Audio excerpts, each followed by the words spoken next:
আসসালামু আলাইকুম। কেমন আছেন সবাই? আশা করি আমার প্রিয় ভাই বোনেরা যে যেখানে আছেন সবাই সুস্থ আছেন এবং অনেক বেশি ভালো আছেন। বরাবরের মতো আবারও নতুন একটা ভিডিও নিয়ে হাজির হয়েছি। আশা করি সবার কাছেই ভালো লাগবে।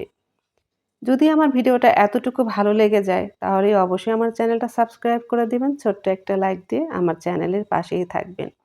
আসছে রমজান মাসের বাজারগুলো কিন্তু আমি করে নিলাম। আর এই রমজান মাসের জন্য সবার জন্য আমি দোয়া করি।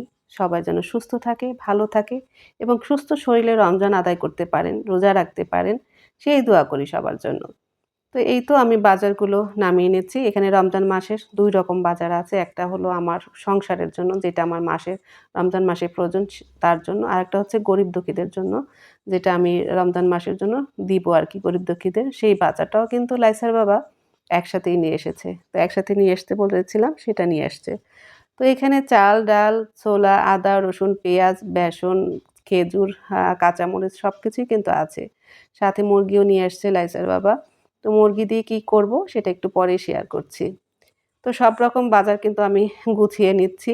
আর এখন যে বস্তাটা আমি খুলে নিচ্ছি, এটার মধ্যে হলো আমি যা দিব গরিব দুঃখীদের সেই বাজারটা আছে আরকি।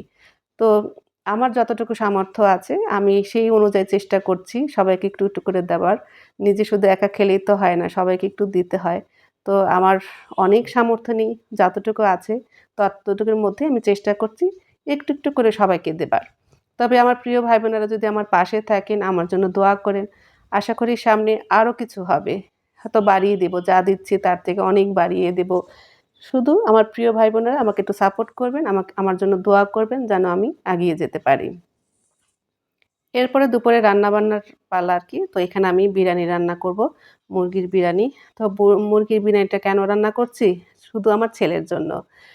ছেলেটা হঠাৎ করেই ঢাকার থেকে চলে এসেছে। আমি জানতাম না। ও এসে আমাকে সারপ্রাইজ দিল আরকি যে ওর ভার্সিটি আসলে বন্ধ কিছুদিন। ইলেকশনের কারণে যে বন্ধ দিয়েছিল সেই বন্ধেই কিন্তু বাড়ি এসেছে। তো ছেলের জন্য মুরগির বিরিয়ানিটা করে নিচ্ছি। তো দুপুরের খাবার হবে এই বিরিয়ানি। আর রমজান মাসে অনেক ভারী কাজ কিন্তু করা যায় না।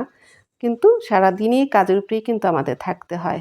আর এই যে প্লাস্টিকের ফুলগুলো, এগুলা কিন্তু অনেক ময়লা জমে আছে। কারণ আমার যে বাড়িটা একদম রাস্তার পাশে প্রচণ্ড ধুলাবালি ঢোকে। যার কারণে সবকিছুই নোংরা হয়ে যায়। তো আমি রমজান মাসে আসার আগেই এই ফুলগুলো সবসময় আমি পরিষ্কার করে রাখি। যাতে করে দেখতে একটু ভালো লাগে। তারপরে দুপুর হয়ে গেল। দুপুরে খাবার-দাবার। তো আমি মুরগির বিরিয়ানির সাথে ডিমের কোরমাটাও করেছিলাম।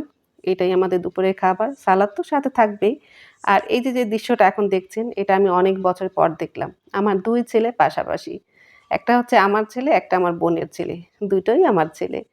কখনো আমি আমার বোনের ছেলেটাকে মানে ভাগ্নে হিসেবে মনে করিনি। আমার ছেলে হিসেবেই আমি মনে করি। আবার আমার বোনও আমার ছেলেকে নিজের ছেলের মতো মনে করে। তো ২ ভাইকে পাশাপাশি অনেক বছর পর দেখে আমার সত্যি অনেক ভালো লাগছে। খাবার থেকে ওদের ২ জনকে দেখেই আমি বেশি খুশি হয়ে গেছি। যাই হোক, দুপুরে সবারই খাবার-দাবার হয়ে গেল। আর এই তো আমার মেয়ে ক্লে আঠা দিয়ে কি, কি করতে পারে একটু দেখিয়ে দিচ্ছি। সামনে অনেক কিছু আরো করবে। আমি সবকিছুই আপনাদের সাথে শেয়ার করব। কত সুন্দর ফুল বানিয়েছে, পাখি বানিয়েছে। তারপরে বাইরে থেকে শুকনো একটা ডাল এনে সেই ডালের মধ্যে সবকিছু গেঁথে রেখেছে। হঠাৎ করে আমাদের ঘরে ছোট এক মেহমান চলে আসলো।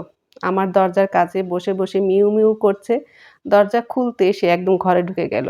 তারপর আস্তে, আস্তে ঠিক আমার পায়ের কাছে চলে আসছিল। বিড়ালের বাচ্চা আমার দূর থেকে দেখতেই ভালো লাগে। কাছে আসলেই যেন কেন ভয় লাগে আমি জানি না। এই তো চুপচাপ বসে আছে। তো আমি এই তো বলেছিলাম একটু বেশি করে কাঁচামরিচ কিনেছি। রমজান মাসে হয়তোবা দামটা বেড়ে যাবে। তো এই তো কাঁচামরিচটা এখন আমি যেটা করব, একটা পেপার কাগজ নিয়েছি। এই পেপারের মধ্যে সুন্দর করে এভাবে চাপ দিয়ে রেখে দিতে হবে। মানে জোরে চাপাচাপি করা লাগবে না। সুন্দর ভাঁজ করে এভাবে করে রেখে দেব। তারপরে একটা শপিং ব্যাগের মধ্যে দিয়ে এটাকে এইভাবে ভাঁজ করে নেব। এরপরে দেব পলিথিনের মধ্যে। এভাবে দিয়ে ভালো করে মুখটাকে আমি বন্ধ করে দিব। তারপরে ডিপ ফ্রিজে রেখে দেব। এভাবে করে যতদিন আমি খেতে পারি ততদিনই কিন্তু খাবো। দাম বেড়ে গেলেও কোনো সমস্যা নেই। তারপর হচ্ছে মসলার পালা।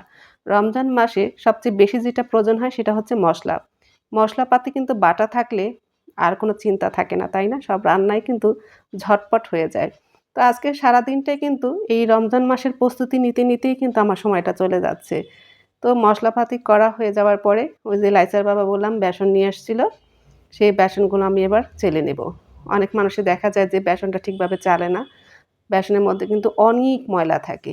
যখন আমি চেলে নিচ্ছিলাম দেখলাম যে আস্ত অনেক ডাল, ময়লা সবকিছুই কিন্তু এর মধ্যে ছিল। তো এইভাবে করে যদি চেলে নেন তাহলে দেখবেন ময়লাটা সুন্দরভাবে আলাদা হয়ে যাচ্ছে। তো আমি সারাদিন কিন্তু রমজান মাসের এই প্রস্তুতিগুলোই নিলাম। আশা করি এই ভিডিওটা আর এই প্রস্তুতিগুলো দেখে আমার প্রিয় ভাই-বোনের কাছে ভালো লেগেছে। সবাই ভালো থাকবেন। আজ এই পর্যন্তই। আল্লাহ হাফিজ।